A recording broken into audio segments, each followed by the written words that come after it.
क्या आपने कभी सोचा है कि आपकी जन्म तिथि सिर्फ एक तारीख नहीं, बल्कि आपकी आत्मा द्वारा चुना गया एक कर्मिक संकेत है। न कोई तिथि संयोग से आती है, न कोई अंक यूं ही आपके जीवन में लिखा जाता है। परमहंस योगानंद जी कहते हैं कि तुम्हारा जन्म स्थान, तिथि और समय, ये सब तुम्हारी आत्मा की पूर्व योजना है।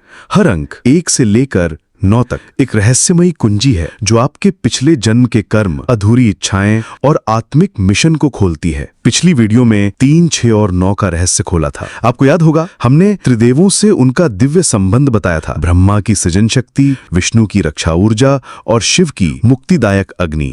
उस वीडियो पर कमेंट्स आए। लोगों ने लिखा, मेरा जन्मांक 1 है, क्या मेरे लिए कोई संदेश नहीं? मेरा 4 है, क्या ये भी कोई कार्मिक संकेत देता है? आपका जन्मदिन सिर्फ एक उत्सव नहीं, बल्कि आपकी आत्मा का वो संदेश है जो कहता है, मैं इस पृथ्वी पर कुछ अधूरा पूर्ण करने आया हूँ। आज की इस यात्रा में हम जानेंगे जन्मांक 1 से 9, हर अंक के पीछे कर्म का रहस्य। किस देवता की ऊर्जा आपके जीवन को निर्देशित करती है? पौराणिक कथाएं जो आपकी आत्मा की यात्रा को दर्शाती हैं। और कौन सा वो एक कर्म है जिसे आपकी आत्मा ने इस जन्म में चुना है पूर्ण करने के लिए? तुम्हारी आत्मा वही परिस्थिति चुनती है जिसमें उसका विकास संभव हो। तो चलिए उस दरवाजे को खोलें जिसके पीछे छिपी है आपकी आत्मा की सबसे पुरानी कहानी, और जन्मांक की इस दिव्य भाषा को डिकोड करें। क्या आप तैयार हैं अपने जन्म के पीछे छुपे ब्रह्मांडीय संकेत को जानने के लिए? तो आइए इस आध्यात्मिक खोज की शुरुआत करें। क्या आपने कभी ये सोचा है कि आप कौन हैं और क्यों जन्म लिया है? आपका जीवन कोई संयोग नहीं है, ये एक दिव्य अनुबंध है जो आपकी आत्मा ने भगवान के साथ मिलकर तय किया था उस दिन जब आपने नया शरीर धारण किया। परमहंस योगानंद जी ने ऑटोबायोग्राफी ऑफ अ योगी में लिखा, पुनर्जन्म ईश्वर की करुणामयी योजना है जिससे आत्मा को अपने अधूरे कर्मों को पूर्ण करने का एक और अवसर मिलता है। हर जन्म एक दूसरा मौका है, लेकिन कहानी वही है जो पिछले जन्मों में अधूरी रह गई थी। और यही कहानी जन्मांक के रूप में आपके भीतर दर्ज है। जन्मांक क्या है? मान लीजिए आपकी जन्म तिथि है 14, तो उसे हम इस प्रकार जोड़ते हैं, 1 + 4 = 5, यानी आपका जन्मांक है 5। अब यही 5 आपके जीवन का कर्मिक पाठ, कार्मिक लेसन दर्शाता है। हर अंक 1 से लेकर 9 तक एक विशेष ऊर्जा, देवता और आध्यात्मिक पाठ से जुड़ा हुआ है। ये अंक आपको बताता है कि आपने पिछले जन्मों में क्या सीखा, आपने किन गलतियों को दोहराया और अब आपको इस जन्म में क्या पूर्ण करना है। योगानंद जी कहते हैं, जब तक आत्मा ये नहीं समझती कि वो क्यों जन्म लेती है, वो बार बार उसी भूल को दोहराती है। और उस भूल को पहचानने के लिए आपको केवल एक जगह देखना है, अपनी जन्म तिथि में। तो क्या आप तैयार हैं ये जानने के लिए कि आपकी आत्मा किस अधूरे कर्म को लेकर इस धरती पर आई है और किस अंक के माध्यम से आपको अपनी दिशा मिलेगी? अब हम शुरू करेंगे जन्मांक 1 से लेकर 9 तक का दिव्य विश्लेषण। हर अंक में छुपा है एक देवता का संकेत, एक पुरानी आत्मा की आवाज और एक पाठ जो अभी भी अधूरा है। जन्मांक और पिछले जन्म का कर्म। क्या आपके जीवन में कुछ घटनाएं बार बार घटती हैं? बार बार एक जैसी ठोकरें, वही संघर्ष, वही रिश्ते, वही भावनाएं? तो समझ लीजिए, आपका जन्मांक आपकी आत्मा का कोड है जो किसी पुराने जन्म के अधूरे पाठ को फिर से आपके सामने रखता है। जैसे कोई अध्यापक जो तब तक एक सवाल दोहराता है जब तक छात्र उसका उत्तर देना न सीख ले।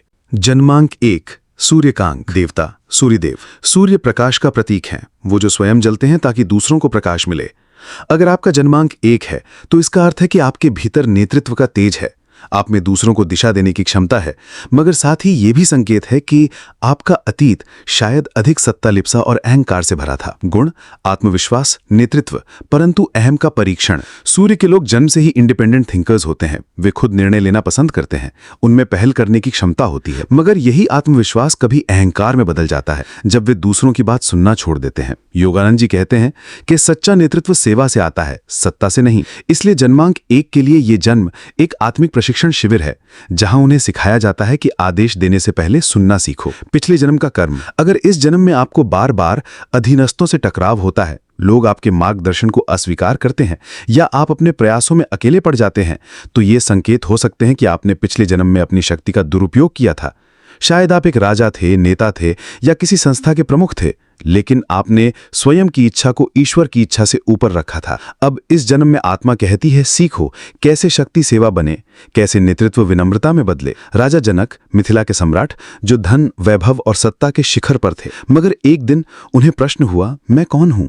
उन्होंने राज तो नहीं छोड़ा, मगर अहम को छोड़ दिया। उन्होंने अपने कर्तव्यों का पालन करते हुए ब्रह्म ज्ञान प्राप्त किया। यही जन्मांक 1 की सीख है कि तुम नेता बनो, लेकिन आत्मज्ञानी बनकर। अगर आप 1 हैं तो आपको हर बार दूसरों के लिए पथ प्रदर्शक बनना होगा, मगर उससे पहले आपको अपने भीतर अंधकार को पहचानना होगा। याद रखिए, सूर्य की सबसे बड़ी शक्ति उसकी धैर्यपूर्ण स्थिरता है।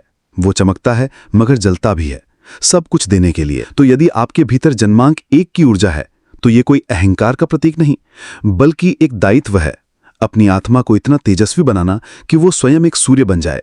जन्मांक 2 चंद्रकांक देवता शिव की अर्धनारी शक्ति। अगर आपका जन्मांक 2 है, जैसे 2, 11, 20 या 29, तो आप शिव के उस रहस्य से जुड़े हैं जहां चेतना यानी पुरुष और शक्ति यानी स्त्री एक ही शरीर में 2 रूप होकर एक रूप हो जाते हैं। अर्धनारीश्वर केवल शिव और शक्ति का योग नहीं, वह द्वैत का संतुलन है, जहां भीतर की भावनाएं और बुद्धि एक दूसरे के पूरक बनते हैं। आपका आत्मा स्तर पर जुड़ाव उसी संतुलन से है जो शिव और शक्ति के मिलन में प्रकट होता है। गुण, संवेदनशीलता, द्वैत, भावनात्मक संतुलन। चंद्रमा शीतल है, सौम्य है, भावनात्मक है। जन्मांक 2 वाले लोग सामान्यतः बहुत संवेदनशील होते हैं। वे दूसरों की पीड़ा महसूस करते हैं। उनके भीतर एक कोमल ऊर्जा होती है जो सहानुभूति से भरी होती है। वे शांति प्रिय, मेल मिलाप में विश्वास रखने वाले होते हैं, लेकिन इसी संवेदनशीलता के कारण वे निर्णय लेने में हिचकिचाते हैं, आत्मसंदेह से जूझते हैं, कभी कभी दूसरों की भावना को खुद से ऊपर रखकर दुखी हो जाते हैं। योगानंद जी कहते हैं कि भावना का संतुलन ध्यान से आता है जब मन बाहरी लहरों से मुक्त होता है। इसलिए आपके जीवन में सबसे बड़ा पाठ है भावना और विवेक में संतुलन। पिछले जन्म का कर्म, भावनाओं की अनदेखी। यदि इस जन्म में आप बार बार टूटे हुए रिश्तों से गुजरते हैं, खुद को अकेला, मिसअंडरस्टूड महसूस करते हैं या बहुत जल्दी किसी की बात से भावनात्मक रूप से आहत हो जाते हैं, तो ये संकेत हैं कि पिछले जन्म में आपने दूसरों की भावनाओं को नजरअंदाज किया था। शायद आप बहुत बुद्धिवादी थे या केवल तर्क की दुनिया में जीते थे, और अब इस जन्म में आत्मा ने आपको भेजा है हृदय को खोलने और दूसरों के दर्द को समझने के लिए। जब शिव तप में लीन थे तो पार्वती उनके पास पहुंची प्रेम और समर्पण के साथ। शिव ने उन्हें कई बार उपेक्षित किया, मगर अंततः पार्वती के सत्य और भावना के बल ने शिव के ध्यान को भी तोड़ दिया। शिव ने स्वीकार किया कि भावनाएं भी साधना का एक रूप है। यही जन्मांक 2 का सार है। ध्यान और हृदय दोनों मिले तभी आत्मा पूर्ण होती है। अगर आप 2 हैं तो जानिए, आपका मार्ग भावनात्मक परिपक्वता का है। रिश्तों में आपसे अपेक्षा की जाती है कि आप सुने, समझें और माफ करें। आप किसी के जीवन में हीलर या मध्यस्थ बनकर आते हैं, लेकिन साथ ही आपको अपनी सीमाएं खींचना भी सीखना होगा, नहीं तो आप हर किसी की भावनाओं को ढोते खोते खुद खो देंगे। अगर आप बार बार एक जैसे भावनात्मक घावों से गुजरते हैं तो ये कोई संयोग नहीं, ये आपकी आत्मा का संदेश है। अपने भीतर के चंद्र को संतुलित करो और देखो कैसे शांति स्वतः बहने लगती है। जन्मांक 3 ब्रह्मा का अंक। सृष्टि के आरंभ में जब सब कुछ शून्य था, न दिन था, न रात, न आकाश, न पृथ्वी, तब ब्रह्मा प्रकट हुए। तपस्या से जन्मे सृजन के पहले बीज। उन्होंने अपनी चेतना से 3 वेदों को प्रकट किया, ऋग्वेद, यजुर्वेद और सामवेद। इन वेदों की ध्वनियां ओम, स्वाहा और स्वधा ब्रह्मांड में गूंजी, और वही ध्वनि बन गई जीवन का पहला कंपन। ब्रह्मा ने उस ध्वनि को कल्पना, विचार और आकृति में ढाला और इस प्रकार प्रारंभ हुई सृष्टि। इस कथा से एक रहस्य निकलता है, ब्रह्मा का सृजन शब्द और संकल्प से उत्पन्न हुआ, और जन्मांक 3 वाले लोगों में वही सृजनशील चेतना होती है। कर्म, पिछले जन्म में अधूरी रचनाएं, अधूरे स्वप्न। अगर इस जन्म में आपका जन्मांक 3 है तो आपकी आत्मा शायद उस आत्मिक स्मृति को लेकर आई है जहां आपने पूर्व जन्म में कुछ शुरू तो किया था पर पूरा नहीं कर पाए। कई विचार थे पर उन्हें रूप नहीं दे पाए। संकल्प लिया था पर डगमगा गए रास्ते में। योगानंद जी कहते हैं, unfulfilled desires are the seeds of reincarnation, यानी अधूरे संकल्प ही नए जन्म की वजह बनते हैं। संभव है कि आपने पूर्व जन्म में कला, लेखन, संगीत, शिक्षा जैसी रचनात्मक शक्तियों को छुआ हो, मगर कोई रुकावट, मोह या भय के कारण उस रचना को पूर्ण नहीं किया। अब इस जीवन में आपकी आत्मा फिर लौटी है उन्हीं अधूरे सपनों को पूर्णता देने के लिए। इस जन्म में आपका कर्तव्य है केवल सोचना नहीं, उन्हें शब्द देना, रूप देना, अपनी कल्पना शक्ति को माध्यम बनाना जिससे दुनिया लाभ उठा सके। विचारों को वाणी, लेखन, चित्र या कर्म के रूप में बाहर लाना। आप शिक्षक हो सकते हैं, कलाकार, वक्ता या नवाचारक, क्योंकि आप में है ब्रह्मा की वो शक्ति जो शब्द से सृष्टि रचती है। लेकिन यही सबसे बड़ी चुनौती भी है। आप कई बार ओवरथिंक करते हैं या एक विचार से दूसरे विचार की ओर भटकते रहते हैं। इसलिए जीवन का मूल मंत्र है फोकस, फिनिश, फुलफिल। क्या आपके भीतर हजारों विचार आते हैं लेकिन कोई एक दिशा में टिक नहीं पाते? तो ध्यान दें, आपका जन्मांक 3 हो सकता है और ये संकेत है कि अब आपको ब्रह्मा की तरह अपने विचारों को रूप देना है। अब हम बढ़ते हैं जन्मांक 4 की ओर, जो रहस्य से भरा है और जुड़ा है राहु की छाया से। देवता राहु, अदृश्य कर्म फल का प्रतीक। राहु कोई ठोस ग्रह नहीं, बल्कि एक छाया बिंदु है। वो है भी और नहीं भी। योग शास्त्र में राहु को माया जाल कहा गया है, एक ऐसी शक्ति जो हमें वास्तविकता से भटकाकर भ्रम की ओर खींचती है। राहु हमें दिखाता है कि कर्म केवल क्रिया नहीं, बल्कि भावना, उद्देश्य और नियति का सम्मिलन है। ये देवता नहीं, बल्कि छाया है आपके ही अधूरे कर्मों की। कर्म, धोखा, छल और अधूरी प्रतिज्ञाएं। यदि आपका जन्मांक 4 है, तो आपके पिछले जन्म में निम्न कार्मिक टेंडेंसीज हो सकती हैं। आपने किसी का भरोसा तोड़ा, किसी को छल से गिराया, आपने कोई वादे किए पर उन्हें निभाया नहीं। हो सकता है आप किसी के पथ भ्रष्ट होने का कारण बने हों, जाने अनजाने। ये सब अब लौट कर आया है, क्योंकि कर्म सदा संतुलन मांगता है। योगानंद जी ने कहा था कि कर्म का नियम हमें अपने ही किए कार्यों के प्रभाव से शिक्षा देता है, ताकि हम आत्मा के प्रकाश की ओर लौट सकें। और यही कारण है कि इस जन्म में आप बार बार धोखा खाते हैं या जिनसे प्रेम करते हैं वही आपको छोड़ जाते हैं। ये सब कार्मिक प्रतिध्वनि है उस कर्म की जो कभी आपने किसी और के साथ की थी। महाभारत में शकुनी गांधार का राजकुमार, बुद्धिमान रणनीतिकार, लेकिन भीतर से कुटिल और छाया युक्त था। उसने पांडवों को छल पूर्वक जुए में हरवाया, द्रौपदी का अपमान कराया और उसका ये कर्म बना महाभारत युद्ध का कारण। शकुनी 4 की ऊर्जा का विकृत रूप था। राहु की छाया में खेला गया एक चक्र, उसके कर्म उसे महाविनाश के केंद्र तक ले गए। परंतु ध्यान दें कि राहु की ऊर्जा ध्यान और ईमानदारी से परिवर्तित की जा सकती है। अगर आपने अतीत में भरोसे को तोड़ा था, तो इस जन्म में आपको भरोसा पैदा करना होगा। लोगों से सच्चे संबंध बनाकर, वादे निभाकर, जिम्मेदारी उठाकर और अपने जीवन में सच्चाई और पारदर्शिता लाकर। राहु की सबसे बड़ी परीक्षा है कि तुम माया जाल से निकलकर सत्य की लौ में प्रवेश कर सको या नहीं। इसलिए जन्मांक 4 का जीवन मंत्र है ध्यान, धैर्य और धारणा। ये 3 ध आपकी रक्षा करते हैं। क्या आपके जीवन में रिश्ते जल्दी टूट जाते हैं? क्या आपने कभी भरोसा किया और वो बिखर गया? तो संभव है कि आपके जन्मांक की छाया राहु आपको कार्मिक सीख दे रही है। अब चलें उस जन्मांक की ओर जो हर जगह गति खोजता है, पर अक्सर अपनी मंजिल भूल जाता है। जन्मांक 5, बुध का संदेश। देवता नारद मुनि, ब्रह्मांडीय संदेशवाहक। नारद मुनि को हम अक्सर एक हंसमुख वीणा लिए हुए ऋषि के रूप में जानते हैं, जो हर लोक में भ्रमण करते हैं और देवताओं व असुरों तक संदेश पहुंचाते हैं। परंतु गहराई से देखें तो नारद केवल सूचनावाहक नहीं, बल्कि वो चेतना के प्रवाह का प्रतीक हैं। नारद उस चेतन ऊर्जा को दर्शाते हैं जो हर आत्मा को सही समय पर सही संदेश देती है। उनकी गति, बुद्धि और संवाद कला, यही है जन्मांक 5 के मूल गुण। पिछले जन्म में भ्रम और अस्थिरता। यदि आपका जन्मांक 5 है, तो संभावना है कि पिछले जन्म में आपने कई राहें अपनाई, पर किसी एक पर स्थिर नहीं रहे। आपने कई लोगों से वादे किए, पर अधूरे रह गए। आपकी आत्मा यात्रा में तो रही, पर गहराई में नहीं उतरी। योगानंद जी कहते हैं, जो आत्मा हर मार्ग में उलझी रहती है, वह किसी एक मार्ग की शांति को नहीं जान सकती। 5 अंक का कर्म है, गति में स्थिरता, विचारों में स्पष्टता और शब्दों में सेवा। आपका इस जन्म में कार्य है भटकाव को अनुभव में बदलना और अनुभव को ज्ञान में। नारद की यात्रा ज्ञान, सेवा और उथल पुथल। नारद मुनि हर जगह जाते थे, स्वर्ग, मृत्युलोक, असुरों के क्षेत्र, ऋषियों के आश्रम। उनकी उपस्थिति कई बार उलझनों का कारण बनी, जैसे नारद ने इंद्र को चेताया या दक्ष के यज्ञ में उन्होंने शिव का पक्ष बताया। पर हर बार उनका उद्देश्य एक ही था, सत्य को उजागर करना और चेतना को उन्नत करना।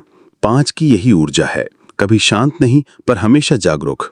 आपका जन्म 5 पर हुआ है, तो आप भी संदेशवाहक आत्मा हैं, जो दूसरों को मार्ग दिखाने, समझाने और जोड़ने के लिए जन्मी हैं। आपको इस जन्म में मन की स्थिरता विकसित करनी है, सच्चे संवाद की कला सीखनी है। न गपशप, न भ्रम, बल्कि प्रेम से भरे शब्द।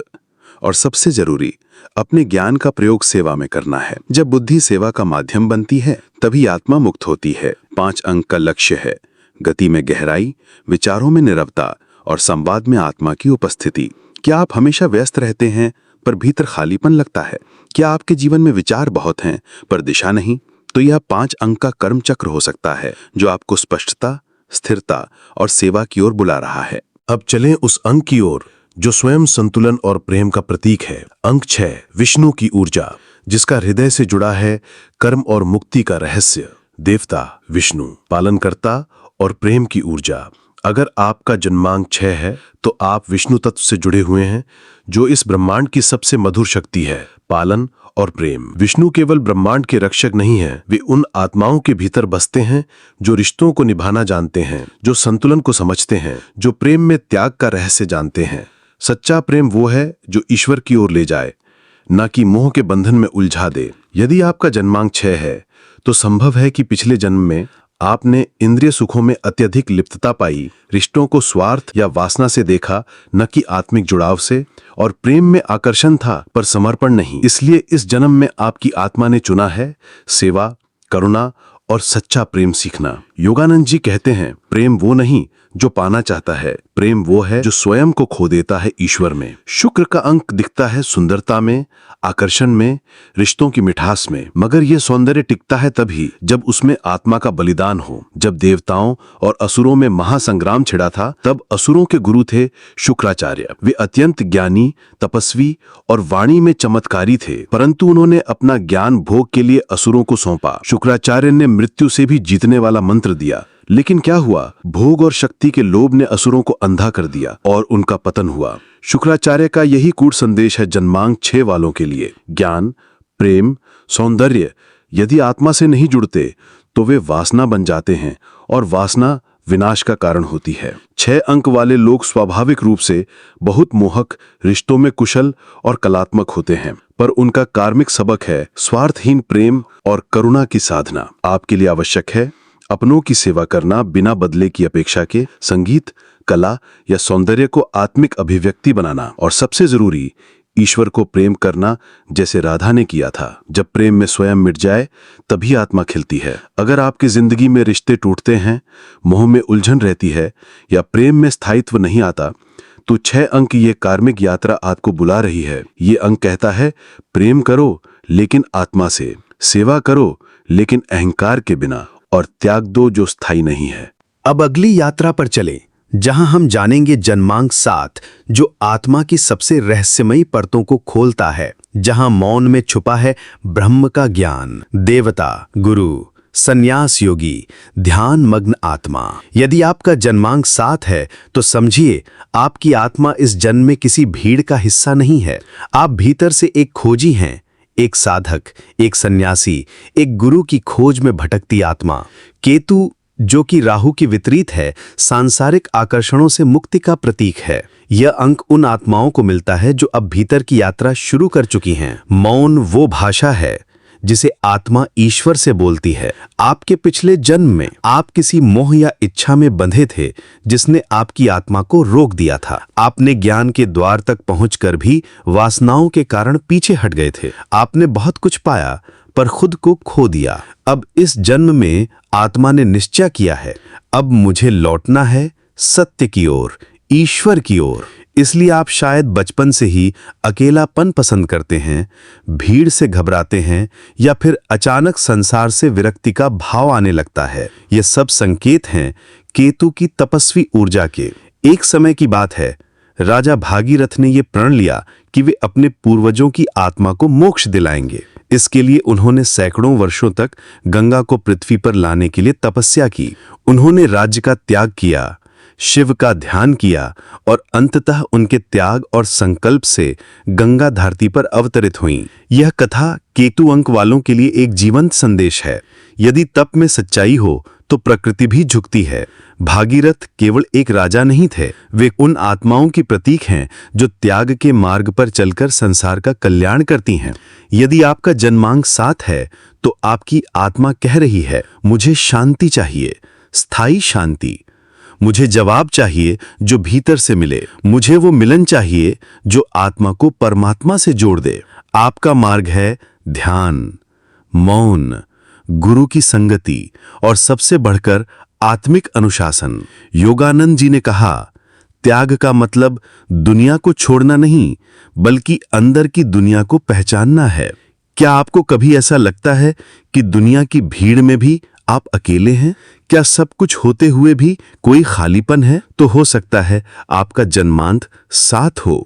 यह अंक कहता है, अब बाहर मत ढूंढो, तुम्हारा मार्ग भीतर से शुरू होता है। आइए अब आगे बढ़ते हैं उस अंक की ओर जो प्रेम, समर्पण और पुनर्जन्म का द्वार खोलता है। अंक 8, श्री कृष्ण और कर्म का महाग्रंथ। देवता शनिदेव और श्री कृष्ण न्याय और धर्म के संरक्षक। अगर आपका जन्मांक 8 है तो ये कोई साधारण अंक नहीं है। ये धैर्य, कर्म, न्याय और आत्म परीक्षा का प्रतीक है। शनिदेव का संबंध है धीरे धीरे लेकिन गहराई से फल देने वाली ऊर्जा से। वहीं कृष्ण जी, जिनका जन्म भी अष्टमी को हुआ था, जीवन के कर्म सिद्धांत, धर्म, युद्ध और विचारों की परीक्षा के प्रतीक हैं। कर्म किए जा, फल की इच्छा मत कर। शनि की दृष्टि परीक्षा लेती है लेकिन अंततः न्याय ही करती है। यदि आपका जन्मांक 8 है तो संभवतः आपने पिछले जन्म में अपने अधिकार या ताकत का दुरुपयोग किया। आप अहंकार या लालच के कारण किसी का न्याय छीन बैठे, या फिर आपने नियंत्रण की इच्छा से दूसरों की स्वतंत्रता को बाधित किया। इसलिए इस जन्म में आपकी आत्मा को बार बार कठिन परिस्थितियों से गुजरना पड़ता है। संघर्ष, देरी, बार बार असफलता और ऐसा महसूस होना कि मेरे साथ ही क्यों। दरअसल ये कष्ट नहीं बल्कि शनि की परीक्षाएं हैं। शनि दुख नहीं देता बल्कि दर्प को तोड़कर आत्मा को निर्मल बनाता है। राजा हरिश्चंद्र सत्यवादी और धर्मपरायण राजा थे, लेकिन शनि की दृष्टि उन पर पड़ी। क्यों?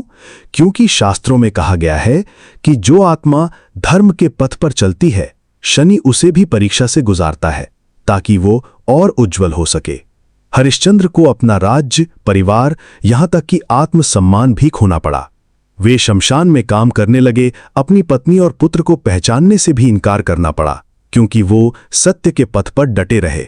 और अंत में क्या? स्वर्ग से दिव्य आकाशवाणी हुई कि हरिश्चंद्र, तुमने सत्य और धर्म को सबसे ऊपर रखा। शनि प्रसन्न हुए और उन्हें पुनः सम्मान, राज्य और पुण्य फल प्राप्त हुआ। ये कथा जन्मांक 8 वालों के लिए एक सीधा संदेश है। धैर्य रखो, क्योंकि शनि परीक्षा जरूर लेता है लेकिन न्याय कभी नहीं छोड़ता। यदि आप बार बार जीवन में संघर्षों से गुजरते हैं, लोग आपको गलत समझते हैं या आपकी मेहनत देर से फल देती है, तो ये आपकी आत्मा के तप की प्रक्रिया है। अंक 8 आपको कहता है कि जीवन को अनुशासन से जियो, अपने अहंकार को त्यागो और दूसरों के लिए न्याय और सेवा का साधन बनो। योगानंद जी कहते हैं कि सही कर्म के बिना आत्मा कभी मुक्त नहीं हो सकती। क्या आपको लगता है कि आपकी मेहनत का फल देर से मिलता है या आप हर मोड़ पर किसी अनदेखे इम्तिहान से गुजरते हैं? तो समझिए आपके जीवन में शनिदेव कार्यरत हैं और आप जन्मांक 8 की परीक्षा से गुजर रहे हैं। धैर्य रखिए, क्योंकि जब शनि देता है तो राजा से भी अधिक देता है। अब हम अंतिम और सबसे गूढ़ अंक की ओर बढ़ते हैं। अंक 9, जहां आत्मा स्वयं को मिटाकर ब्रह्म से एक होने का प्रयास करती है। आइए अंत की ओर नहीं, पूर्णता की ओर बढ़ते हैं। जन्मांक 9, शिव का अंक। देवता हैं भगवान शिव, जो संहार के माध्यम से मोक्ष के दाता हैं। अंक 9 जीवन के उस चरण का प्रतिनिधित्व करता है जहां आत्मा ने संसार का अनुभव कर लिया है, भोग और मोह के चक्र को देख लिया है और अब वो त्याग, तपस्या और मुक्ति की ओर बढ़ रही है। इस अंक के प्रमुख देवता हैं भगवान शिव, जो न केवल विनाशक हैं बल्कि पुनर्जन्म के द्वार खोलने वाले भी हैं। शिव संहार करते हैं, लेकिन केवल उस चीज का जो माया, अहंकार और अज्ञान है। यदि आपका जन्मांक 9 है तो संभव है पिछले जन्म में आपने क्रोध या अहंग में कोई बड़ी गलती की हो। शायद आपने कोई साधना शुरू की लेकिन पूरा नहीं किया, या किसी को दुख देकर आपने स्वयं को भीतर से खोखला किया। इसलिए इस जन्म में आपके भीतर गहन ऊर्जा होती है, लेकिन वो कभी-कभी विनाशकारी क्रोध में भी बदल जाती है। या फिर आप आत्म पीड़ा की ओर झुक जाते हैं। यही वजह है कि 9 वालों को भीतर से संतुलन साधना बहुत जरूरी होता है। योगानंद जी कहते हैं कि जब तक आत्मा अपनी शक्तियों को नियंत्रित नहीं करती, वो ईश्वर की शक्ति से एक नहीं हो सकती। शिव का तांडव आत्मा की मुक्ति का नृत्य। शिव का तांडव केवल नाश नहीं है, ये वो दिव्य नृत्य है जिसमें ब्रह्मांड के रचयिता, पालक और संहारक की लय समाहित है। कथा कहती है कि जब सती ने अपने अपमान के कारण आत्मदाह किया और शिव ने सारा मोह त्याग दिया, तब उनके भीतर का विरक्त सन्यासी जाग उठा। उन्होंने तांडव किया जिससे सृष्टि कांप गई, ब्रह्मांड डोल उठा। लेकिन इसी तांडव में जन्म हुआ नई चेतना का, नई सृष्टि का। तांडव इक्वल्स टू आत्मा का अंत नहीं, बल्कि आत्मा का अगला जन्म, चेतना का नया स्वरूप है। ये कथा 9 अंक वालों के लिए संदेश है। क्रोध को शक्ति में बदलिए, अधूरी साधना को पूर्ण कीजिए और अपने भीतर शिव को जागृत कीजिए। 9 अंक वाले लोग होते हैं अत्यंत भावुक, गंभीर और समाज के प्रति दायित्वपूर्ण। वे या तो हीलर होते हैं या वॉरियर, या कभी-कभी दोनों एक साथ। उनका जीवन दूसरों के लिए सेवा और प्रेरणा का स्रोत बन सकता है, लेकिन पहले उन्हें अपने भीतर की ज्वाला को साधना होता है। शिव की शक्ति उन्हीं में उतरती है जो त्याग, संयम और शांति को धारण करें। क्या आपके भीतर गुस्सा है, या कभी-कभी लगता है आप खुद से ही लड़ रहे हैं? तो शायद आप जन्मांक 9 हैं और शिव की अग्नि आपके भीतर जाग रही है। उसे संयम दीजिए, वो विनाश नहीं, मुक्ति का द्वार खोल सकती है। अब जब आपने 1 से 9 तक हर जन्मांत के पीछे छिपे कार्मिक संकेतों को जान लिया है, आइए अंतिम भाग में हम समझते हैं इन कार्मिक पैटर्न्स को बदलने और आत्मा को मुक्त करने के उपाय। आपका जन्मांक कोई जंजीर नहीं है, बल्कि एक सीढ़ी है मोक्ष की ओर। आपका जन्मांक सिर्फ एक संकेत नहीं है, वो एक दिशा सूचक यंत्र है जो ये दिखाता है कि आपको अपनी आत्मा की यात्रा में किस ओर चलना है। परमहंस योगानंद जी कहते हैं, जब तक आध्यात्मिक ज्ञान जीवन में उतर ना जाए, वो केवल एक कल्पना है। इसलिए इस ज्ञान को अपने दिनचर्या में लागू करना जरूरी है। तो आप क्या कर सकते हैं? अपने जन्मांक के अनुसार कुछ खास गतिविधियां आपकी आत्मिक दिशा को मजबूत कर सकती हैं। 1 से 3 वालों के लिए सूर्य, चंद्र, ब्रह्मा की ऊर्जा। मुख्य गुण आत्मस्फूर्त, रचनात्मक, आत्मप्रेरित। 1 आभार पत्र, ग्रैटिट्यूड जर्नल। हर सुबह 3 चीजें लिखें जिनके लिए आप आभारी हैं। 1 अंक वालों का अहम, 2 वालों की भावुकता और 3 वालों की चंचलता आभार से संतुलित होती है। 2 सृजन कार्य, कोई भी क्रिएटिव काम, लिखना, पेंटिंग, वीडियो बनाना, म्यूजिक। इन अंकों के लोग तभी ऊर्जा में रहते हैं जब वो कुछ नया रचते हैं। 3 सूर्य प्रणाम और प्रकाश से जुड़ाव। सूरज की पहली किरण में बैठना, सूर्य नमस्कार करना आपके आत्मविश्वास को स्थिर करता है और प्रेरणा देता है। 4 से 6 वालों के लिए राहु, बुध और शुक्र की ऊर्जा। मुख्य गुण संबंधों की सीख, स्थिरता और सेवा। 1 नियम और अनुशासन, दिनचर्या बनाएं, कब उठेंगे, कब काम करेंगे, कब विश्राम। 4 अंक वालों के जीवन में अनिश्चितता होती है, नियम उसे दूर करते हैं। 2 सेवा करना, घर के बुजुर्गों, गरीबों या किसी जरूरतमंद की सेवा आपकी आत्मा के पुराने दोषों को प्रेम में बदलती है। 3 रिश्तों पर ध्यान देना, इन अंकों वालों के कर्म अक्सर रिश्तों में उलझे होते हैं। रोज 5 मिनट किसी अपने के लिए श्रद्धा और प्रेम की भावना में बैठना कई जन्मों की गांठ खोल सकता है। 7 से 9 वालों के लिए केतु, शनि और मंगल की ऊर्जा। मुख्य गुण त्याग, तपस्या और आत्ममंथन।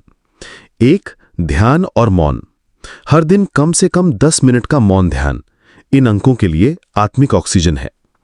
2 मोबाइल फास्ट, दिन में 1 घंटा मोबाइल सोशल मीडिया से दूरी इन अंकों वालों की आत्मा गहराई चाहती है, शोर नहीं। 3 दान देना, भोजन, वस्त्र, ज्ञान जो संभव हो किसी अज्ञात को दान करें, त्याग से ही आपका आत्मा विकास होगा। 4 शिव ध्यान या मंत्र जाप, ओम नमः शिवाय 9 बार हर दिन। विशेषकर 9 वालों के लिए ये मंत्र क्रोध को करुणा में बदल देता है। क्या आप भटके हुए, टूटा हुआ या असमंजस में महसूस करते हैं? तो अपने जन्मांक को जीना शुरू करें, क्योंकि ये सिर्फ एक अंक नहीं है, ये आपके पिछले जन्म की ऊर्जा का मैप है। हर दिन थोड़ा थोड़ा इस मैप पर चलिए और आप पाएंगे कि आप अपने केंद्र यानी इनर सेंटर की ओर लौट रहे हैं। प्रिय आत्मा, क्या आपने कभी सोचा है कि आपका जन्म केवल एक संयोग नहीं था, बल्कि एक पुरानी कहानी का नया अध्याय है।